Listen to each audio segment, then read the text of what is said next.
بسم اللہ الرحمن الرحیم۔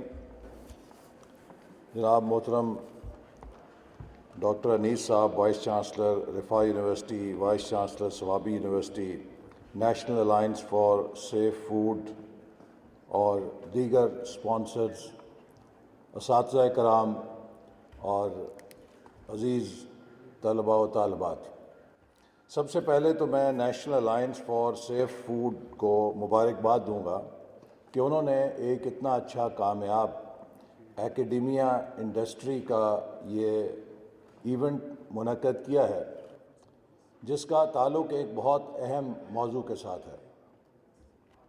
آج پاکستان 75ویں آزادی کی سالگرہ منا رہا ہے، اور 2013 میں جب ہم نے حکومت کی باغ دوڑ سنبھالی تھی تو کم و بیش ایسے ہی حالات سے پاکستان گزر رہا تھا۔ اس وقت تقریباً 18 گھنٹے بجلی نہیں ہوتی تھی، ہر روز خودکش بمبار پاکستان میں پھٹتا تھا۔ کراچی ہمارا جو دل ہے معیشت کا، وہاں پر اگر کوئی مرد گھر سے نکلتا تھا تو اس کی ماں، بہن یا بیوی مصلے پر بیٹھ کے دعا کرتی تھی کہ شام کو وہ خیریت سے گھر آ جائے۔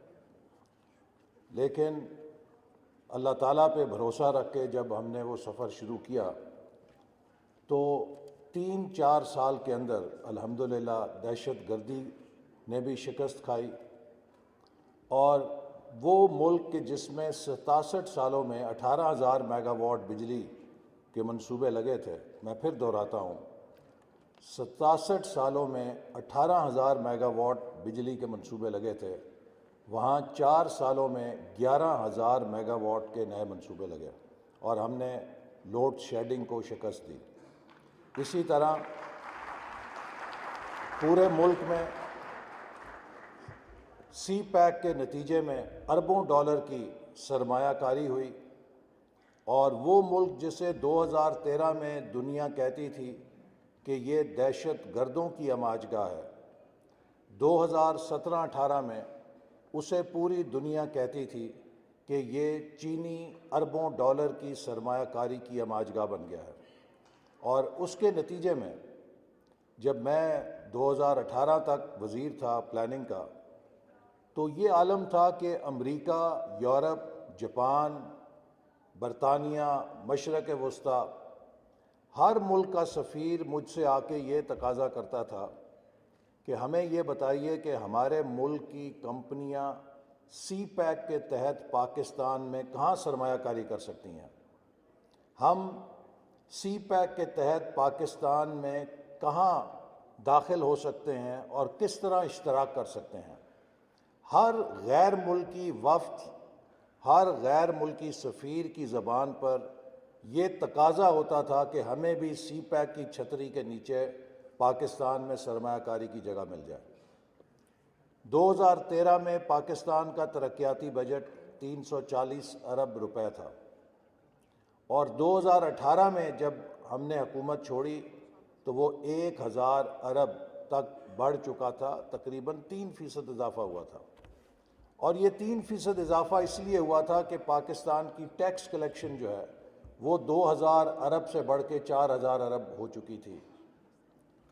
لیکن 4 سال کے بعد جب میں واپس اس وزارت میں آیا ہوں تو ترقیاتی بجٹ جو 2018 تک 1,000 ارب تھا، سکڑ کے 550 ارب رہ چکا تھا۔ پاکستان کی 75 سالوں کی تاریخ میں کبھی ایسا نہیں ہوا تھا کہ وزارت خزانہ نے 1 اپریل کو ہماری حکومت میں آنے سے 10 روز قبل یہ اعلامیہ جاری کر دیا تھا کہ وہ مالی سال کی آخری سہ ماہی کے لیے ترقیاتی بجٹ کی مد میں 1 روپیہ جاری کرنے کی پوزیشن میں نہیں ہے۔ جب پاکستان نے ایٹمی دھماکے کیے 1998 میں، تو تب بھی میں ڈپٹی چیئرمین پلاننگ کمیشن تھا اور ترقیاتی بجٹ کی ذمہ داری میرے اوپر تھی، اور مجھے یاد ہے کہ ہم نے الحمدللہ ان بین الاقوامی پابندیوں کا مقابلہ کرتے ہوئے پورا سال ترقیاتی بجٹ کو چلایا تھا۔ لیکن اب جب ہم اپریل میں حکومت میں آئے ہیں تو اپریل، مئی اور جون کے لیے ترقیاتی بجٹ کی مد میں دیر واز زیرو ریلیز۔ یہ گراؤنڈ سچویشن ہے کہ جس کے اندر آج ہم ان حالات کا مقابلہ کر رہے ہیں۔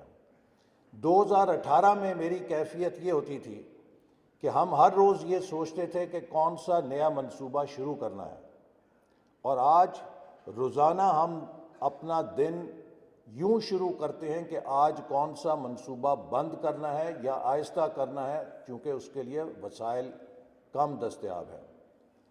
یہ جو ایک کوالٹیٹیو چینج آئی ہے، میں سمجھتا ہوں کہ اس سے ہمیں ایک سبق سیکھنا ہے۔ پاکستان کی تاریخ میں خاص طور پہ نوجوان یہاں بیٹھے ہیں، ان کے لیے بے حد ضروری ہے کہ اگر یہ پاکستان کی تاریخ سے صحیح نتائج اخذ نہیں کریں گے تو مجھے ڈر ہے اور مجھے خوف ہے کہ ہم اگلے 25 سال بھی ضائع نہ کر دیں۔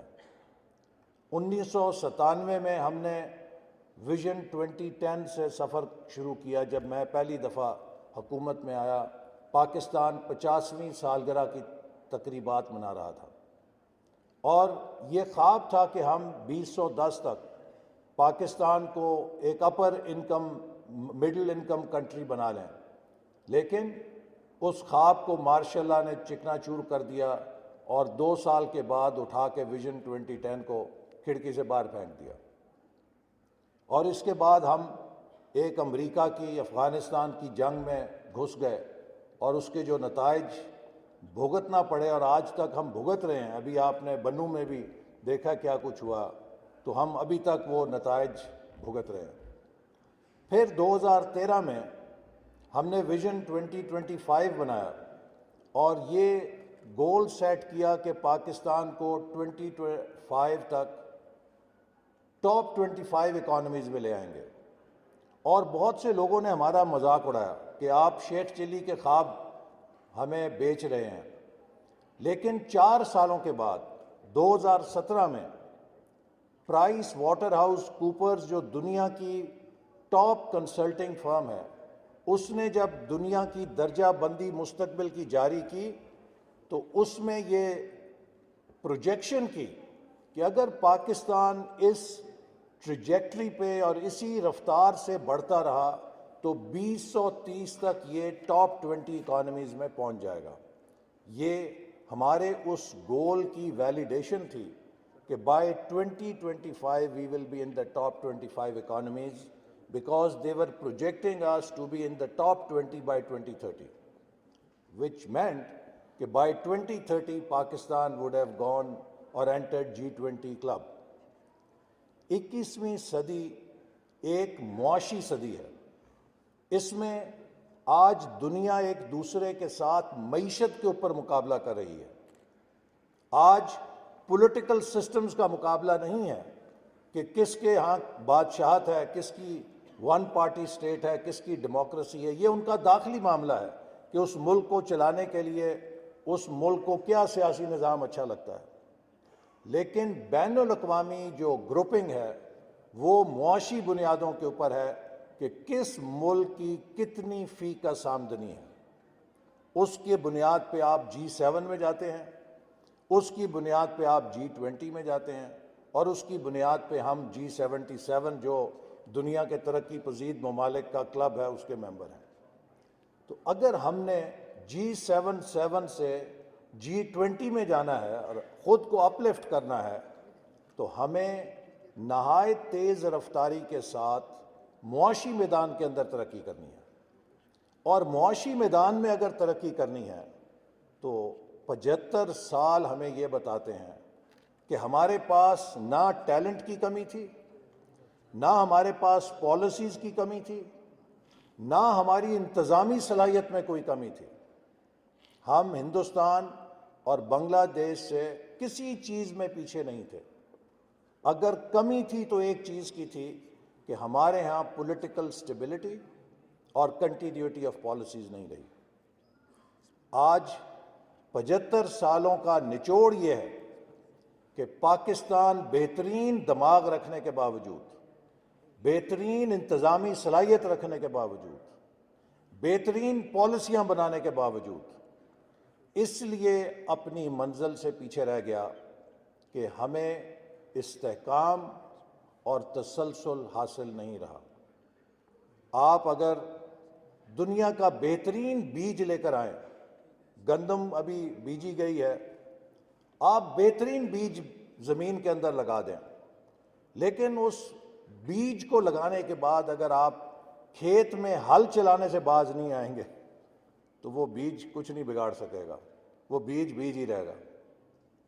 بیج کو پھل بننے کے لیے آپ کو کھیت میں امن اور استحکام دینا ہوگا تاکہ وہ بیج اپنی جڑیں نکالے، وہ بیج ایک پودا بنے، اس پودے کو پھل لگے، وہ پھل پکے اور آپ اسے کھا سکیں۔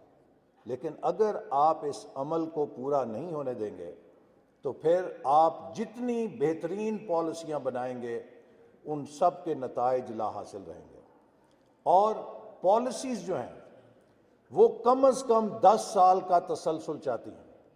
ہمارا ہمسایہ ملک ہے بھارت، اگر آج اس نے ترقی کی ہے تو اس لیے ترقی کی ہے کہ وہاں پر ہر حکومت نے 2 ٹرمز لگاتار پوری کی ہیں، ڈیکیڈز کے تسلسل تھے، چاہے وہ بی جے پی تھی چاہے وہ کانگریس تھی، ان کے 10 سال کے ٹینیورز ہیں جس میں ان کی پالیسیز نے جڑیں پکڑیں اور ان اقتصادی پالیسیوں نے اپنے نتائج دیے۔ اسی طرح بنگلہ دیش کے اندر بھی ایک طویل عرصے سے سٹیبلٹی کے ساتھ ان پالیسیز کا تسلسل ہے اور آج وہ آگے نکل گئے ہیں۔ چاہے جاپان ہے، چاہے چین ہے، چاہے کوریا تھا، چاہے ملیشیا تھا، چاہے ٹرکی ہے، ہر ملک کی یہی کہانی ہے۔ اور ہم ان سب سے پیچھے رہنے کی وجہ صرف یہی ہے کہ ہمارے ہاں ہم ترقی کو T20 کے میچ کی طرح کھیلنے کی کوشش کرتے ہیں۔ آپ ابھی دیکھ رہے ہیں کہ جب T20 آپ کھیلنے کے عادی ہو جائیں تو پھر آپ سے ٹیسٹ میچ نہیں کھیلا جاتا، کیونکہ ٹیسٹ میچ کا ٹیمپرامنٹ اور ہے۔ تو ڈیولپمنٹ بھی ایک ٹیسٹ میچ کا ٹیمپرامنٹ تقاضا کرتا ہے کہ nation has to have that stability and continuity of policies. لہٰذا آج ہم جہاں کھڑے ہیں، ہماری نسل تاریخ کا بوجھ اٹھا کے کھڑی ہے۔ یہ جو سامنے کی نشستوں پہ جتنے نشست پہ لوگ بیٹھے ہیں میری نسل کے یا مجھ سے بزرگ، ہم سب اپنے اپنے حصے کی مایوسیاں سمیٹے ہوئے ہیں، کیونکہ ہم سب کے بھی خواب تھے۔ ہماری نسل کی بھی یہ امنگ تھی کہ ہم اپنی زندگی میں پاکستان کو دنیا کی ٹاپ کنٹریز کے اندر دیکھیں گے، لیکن ہماری نسل ان خوابوں کو حاصل نہیں کر سکی، چونکہ اگر ہم نے 6 قدم آگے اٹھائے تو ہمیں 8 قدم پیچھے دھکیل دیا گیا۔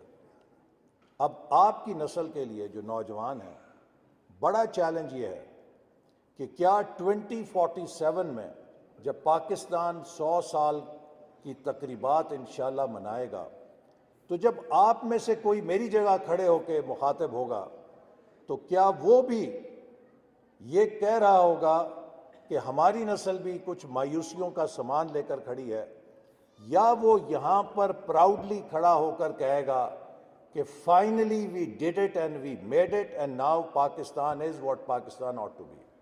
اور اگر یہ کرنا ہے تو ہمیں اگلے 25 سال محنت کرنی ہے، ہمیں ایک نئی تحریک شروع کرنی ہے جس تحریک کا مرکزی نقطہ پاکستان بناؤ ہو، پاکستان کی تعمیر نو ہو، اور ہر شعبے کے اندر ہمیں پاکستان کو دوبارہ اس مومنٹم کو ریوائیو کرنے کے لیے ہر کسی نے ملک کے اندر محنت سے، پروڈکٹیوٹی کے ساتھ، انوویشن کے ساتھ اپنا کردار ادا کرنا ہے۔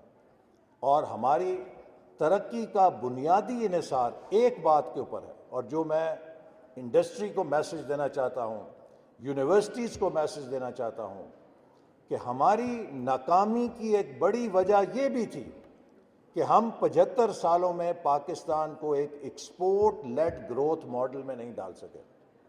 ہم نے جب بھی ترقی کی ہے تو ہمیں امپورٹس کے لیے ڈیمانڈ پیدا ہوئی ہے، ہم نے زیادہ امپورٹ کی ہے اس ترقی کی وجہ سے جو ڈیمانڈ جنریٹ ہوئی، لیکن اس کے کورسپونڈنگلی ہماری capacity to earn dollars increase نہیں کی۔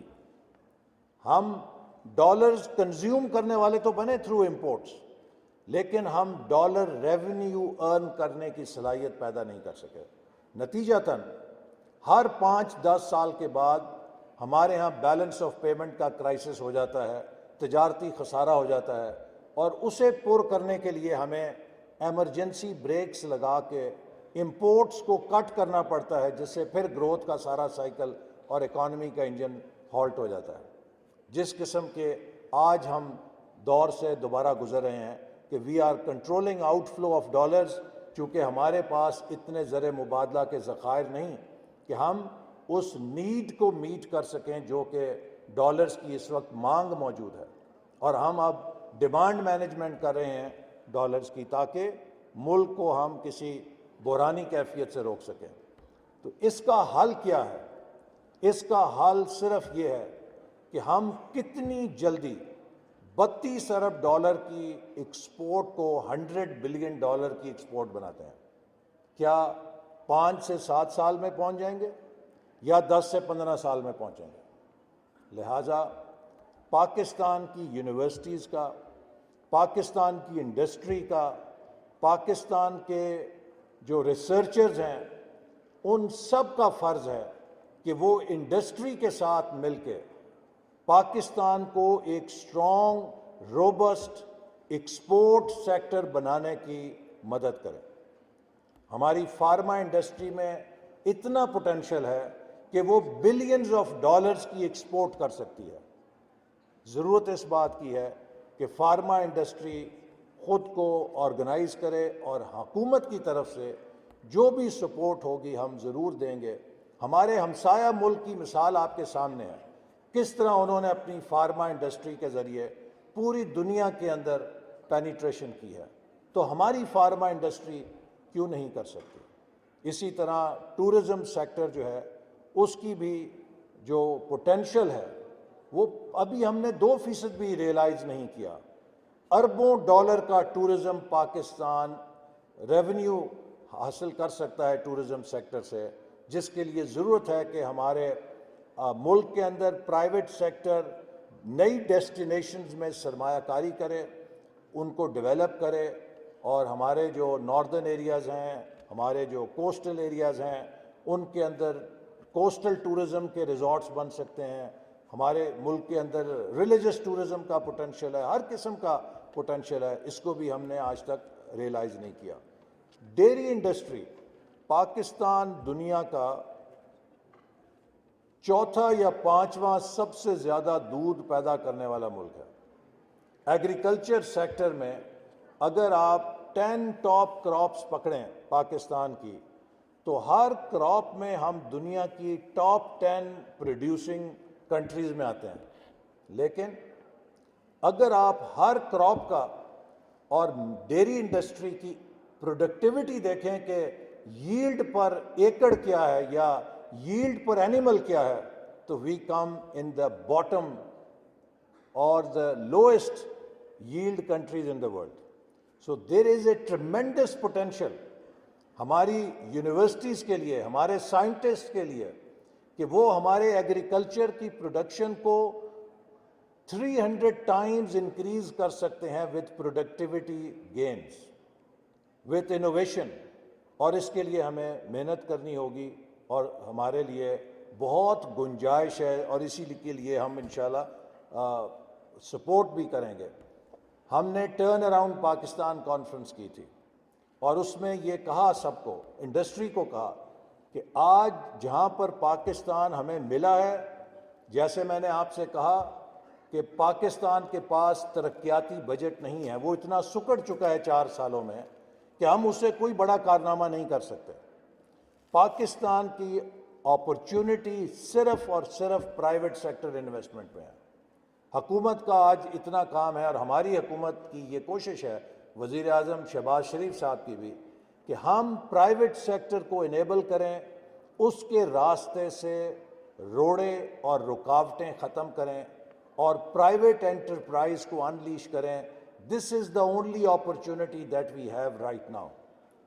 جب تک کہ پاکستان کی معیشت بحال ہو کے ہمارے پاس وسائل نہیں آتے کہ ہم پبلک سیکٹر سے بھی انویسٹمنٹ کر سکیں. پبلک سیکٹر انویسٹمنٹ کی جو کیپیسٹی ہے وہ بہت محدود اور سکڑ گئی ہے بدقسمتی سے 4 سالوں میں. لیکن پاکستان کے پرائیویٹ سیکٹر کے پاس بے شمار سرمایہ ہے، چھپا ہوا بھی ہے اور اعلانیہ بھی ہے. یہ وقت ہے کہ پاکستان کا پرائیویٹ سیکٹر ملک کو ٹیک آف کرنے کے لیے اپنا سرمایہ باہر نکالے، اس کو لگائے، اور انشاءاللہ تعالی حکومت اس کو پوری طرح سپورٹ کرے گی. اور ہر بزنس مین کا فرض ہے کہ جہاں وہ اپنے ملک کے اندر بزنس کر رہا ہے، for every rupee that he اور she earns, that business person should also think کہ ہر روپے کے برابر میں ڈالر کیسے کما سکتا ہوں، اور ایکسپورٹ کے اوپر وہ فوکس کریں. تو مجھے یقین ہے کہ ہم تیزی کے ساتھ ان مسائل سے نبرد آزما ہو سکتے ہیں. تو آخر میں آپ کو مبارکباد دیتا ہوں کہ آپ نے یہ ایک کامیاب ایگزیبیشن کی ہے. اس میں حلال فوڈ کی بھی ایک بہت بڑی ونڈو ہے اپرچونٹی کی. اور اب دیکھیے کتنا المیہ ہے کہ پاکستان کے برابر میں مڈل ایسٹ کی اتنی بڑی مارکیٹ تھی، ہم اس کا 5% حصہ بھی نہیں لے سکے. یہ مجرمانہ غفلت ہے کہ مڈل ایسٹ میں جو پولٹری ہے وہ نیوزی لینڈ، آسٹریلیا یا یورپ سے آئے اور پاکستان سے نہیں جا سکتی. یہ مجرمانہ غفلت ہے کہ مڈل ایسٹ کے اندر اگر میٹ ہے، لائف سٹاک ہے، وہ آسٹریلیا، نیوزی لینڈ سے اور یورپ سے جائے اور پاکستان سے نہیں جا سکتا. پاکستان کے پاس بلوچستان کے اندر اور دیگر علاقوں میں اتنا پوٹینشل تھا کہ ہم بلوچستان کے صوبے کو لائف سٹاک کیپٹل بنا سکتے تھے، کہ جو پورے ریجن کو یہاں سے ہم لائف سٹاک تیار کر کے پیش کر سکتے تھے. یہ وہ ایریاز ہیں کہ جس میں ہم جتنی بھی محنت کریں اتنی کم ہے. اور میں امید کرتا ہوں کہ آپ کی اس ایگزیبیشن سے، اس سمٹ سے، آئی لک فارورڈ.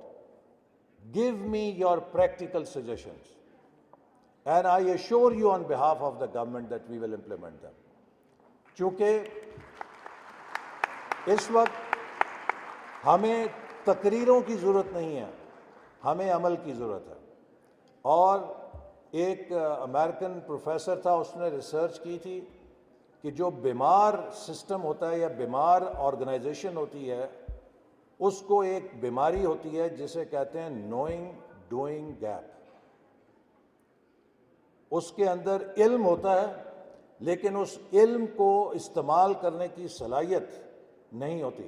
تو وہ باتیں کرنے کے تو قابل ہوتے ہیں لیکن اس علم سے استفادہ حاصل نہیں کر سکتے. اور جو کامیاب نظام ہوتا ہے یا آرگنائزیشن ہوتی ہے، اس کے اندر اپنے علم کو عمل میں ڈھالنے کی صلاحیت ہوتی ہے.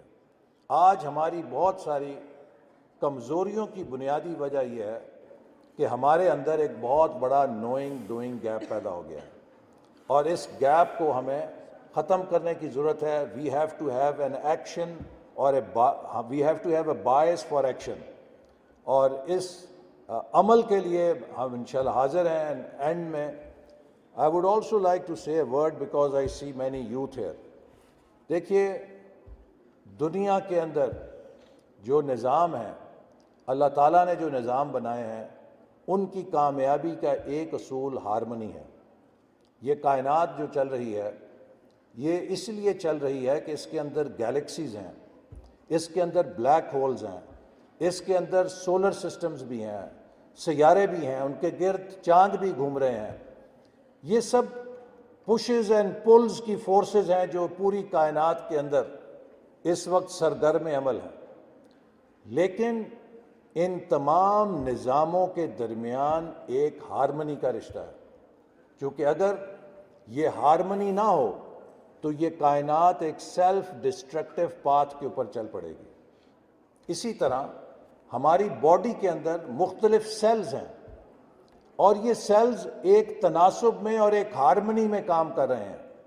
اور جب وہ ہارمنی ختم ہو جاتی ہے اور سیلز جو ہیں وہ ایک ڈسپلن سے نکلتے ہیں تو اسے کینسر کہتے ہیں، اور ان کا ان کنٹرولڈ گروتھ یا جو پیٹرن ہے ان کنٹرولڈ گروتھ کا وہ انسان کی زندگی لے لیتا ہے۔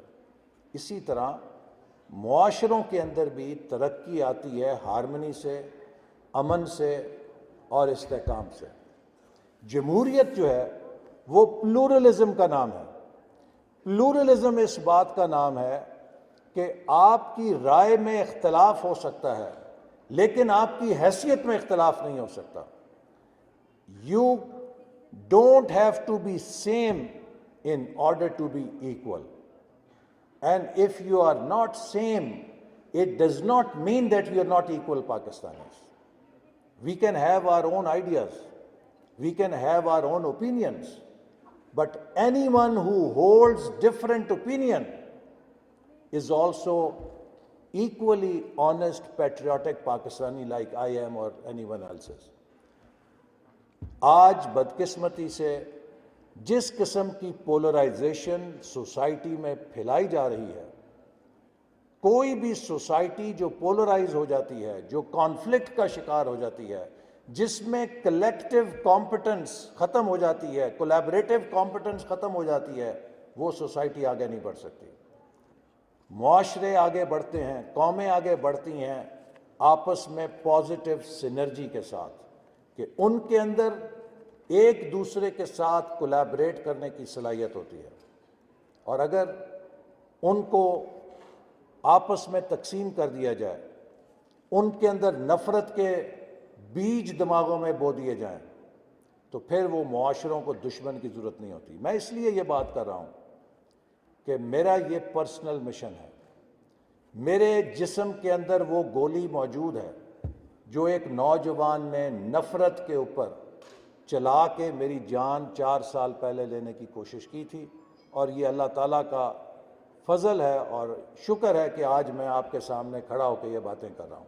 اور اس لیے میں یہ پیغام ہر نوجوان کو دینا چاہتا ہوں کہ اللہ تعالیٰ نے جو ہمیں اشرف المخلوقات بنایا ہے، اس کی موت تب واقع ہوتی ہے جب آپ اپنے دماغ میں تعصب اور نفرت کے بیج کو جگہ دے دیتے ہیں، چونکہ نفرت اور تعصب جو ہے یہ آپ کی دماغ کی ریشنلٹی کو ختم کر دیتا ہے۔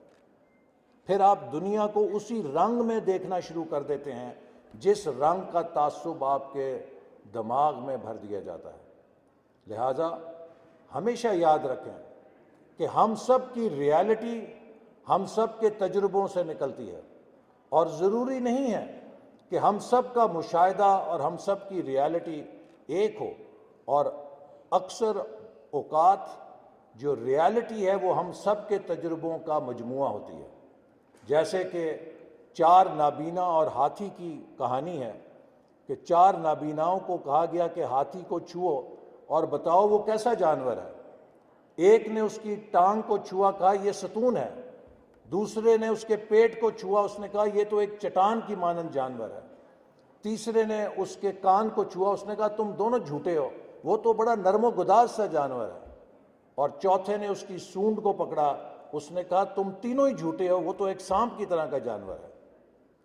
وہ چاروں حقیقت بیان کر رہے تھے، لیکن ان چاروں کی حقیقت ان کے تجربے کی حقیقت تھی، جبکہ اصل حقیقت جو ہے چاروں کے تجربے کا مجموعہ تھی۔ تو اسی لیے ہم بھی زندگی میں کئی ایسے نتائج پہ پہنچتے ہیں جو ہمارے اپنے تجربے کے ہوتے ہیں، لیکن اس کا یہ مطلب نہیں ہوتا کہ جو کسی دوسرے کا تجربہ ہے وہ حقیقت کا تجربہ نہیں ہے۔ تو جب تک ہم یہ نہیں سمجھیں گے کہ ہمیں ایک دوسرے کے اختلاف رائے کے حق کو بھی احترام سے دیکھنا ہے، اور اگر کوئی شخص مجھ سے اتفاق نہیں کرتا تو وہ بھی اسی احترام کا لائق ہے جس احترام کا میں تقاضا کرتا ہوں، تو اس وقت تک معاشرہ آگے نہیں بڑھ سکتا۔ ہمیں انتہا پسندی، ہمیں ایک دوسرے کے خلاف تعصب اور نفرت کی بجائے مکالمے کو اور ایک دوسرے کو سمجھنے کی ضرورت ہے، اور ایک دوسرے کے ساتھ تعاون کی بنیادیں تلاش کرنے کی ضرورت ہے اسی کے ساتھ پاکستان آگے بڑھ سکتا ہے۔ پاکستان زندہ باد۔